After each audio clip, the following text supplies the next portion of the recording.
글루텐이 신체에 미치는 영향. 일부 사람은 글루텐이 신체에 미치는 영향으로 인해 글루텐 불내증을 앓고 있다. 하지만 증상은 사람마다 다르다. 따라서 모든 사람이 글루텐에 가능한 결과를 알아두어야 한다. 연구원들은 글루텐 섭취와 관련된 여러 질환을 발견했으며 그중 가장 흔한 질환은 셀리악병과 글루텐 불내증이다. 이러한 신체 반응은 면역계 세포의 활성화와 관련이 있다. 글루텐이란?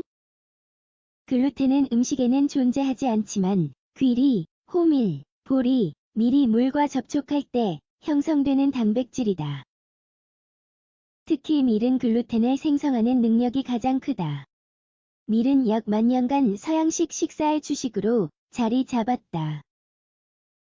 하지만 식품 산업에서는 유전자를 변형하여 밀을 해충과 기상 조건에 점점 더 잘 견디는 제품으로 만들었다. 밀이 소비가 계속해서 증가한 것은 바로 이러한 이유 때문이다.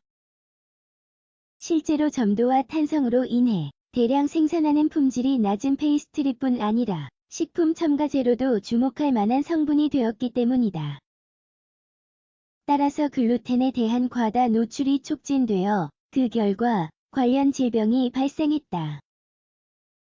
또한 연구를 통해 유전적 소인이 글루텐 불내증 발병에 중요한 역할을 한다는 결과가 밝혀졌다. 글루텐이 신체에 미치는 영향. 과학적 증거에 따르면 글루텐 질환이 있는 사람은 흔히 위장 증상과 장외 증상을 보인다. 차례로 장육모의 손상이 추가적인 결과를 초래한다.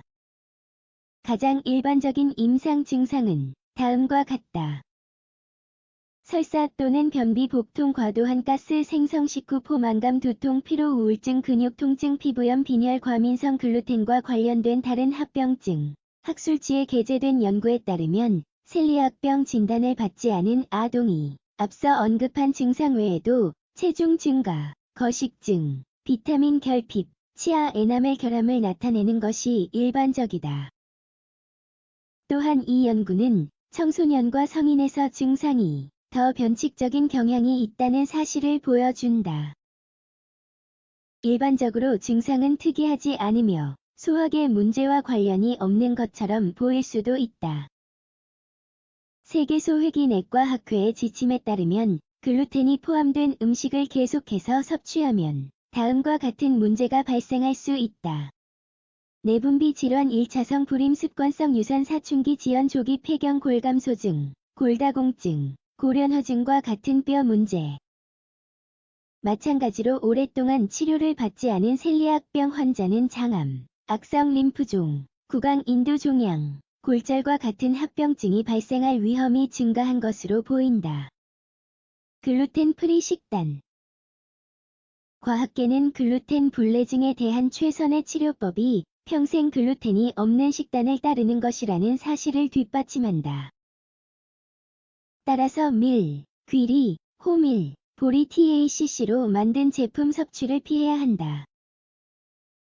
또한 많은 유형의 가공식품에 이러한 성분이 포함되어 있을 수 있다는 점에 유의해야 한다.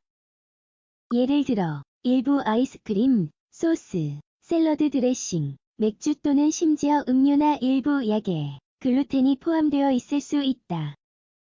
다행히 요즘에는 대부분의 제품이 밀 성분 없음 또는 글루텐 프리 라벨을 붙인다. 글루텐이 없는 제품을 알아보기 위해 몇 년 전부터 이러한 로고를 사용했다. 그렇기는 해도 고기류, 과일, 채소 또는 다른 음식이 글루텐과 접촉한다는 것만으로도 오염될 수 있다는 점을 고려해야 한다. 따라서 소비하는 제품을 잘 알아두어야 한다. 건강에 좋은 밀 성분이 없는 식단. 어떤 방법이든 엄격한 식단을 따르는 사람이라면 균형을 유지해야 한다. 밀에 대한 대안을 찾을 때면 다음과 같은 훌륭한 식품이 있다.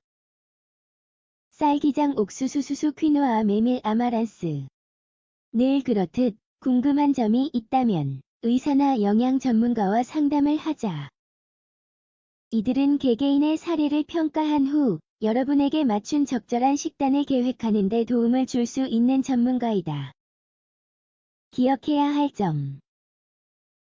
끝으로 글루텐이 신체에 미치는 영향은 많고 다양하다는 점을 잊지 않는 것이 중요하다. 어떤 사람은 글루텐을 소화할 수 있지만 또 어떤 사람은 알레르기가 있어 섭취 후 병이 날 수 있다. 이는 주로 소화계에 영향을 미친다. 따라서 불내증 증상이 있다면 의사와의 상담을 통해 적절한 진단을 받아보자.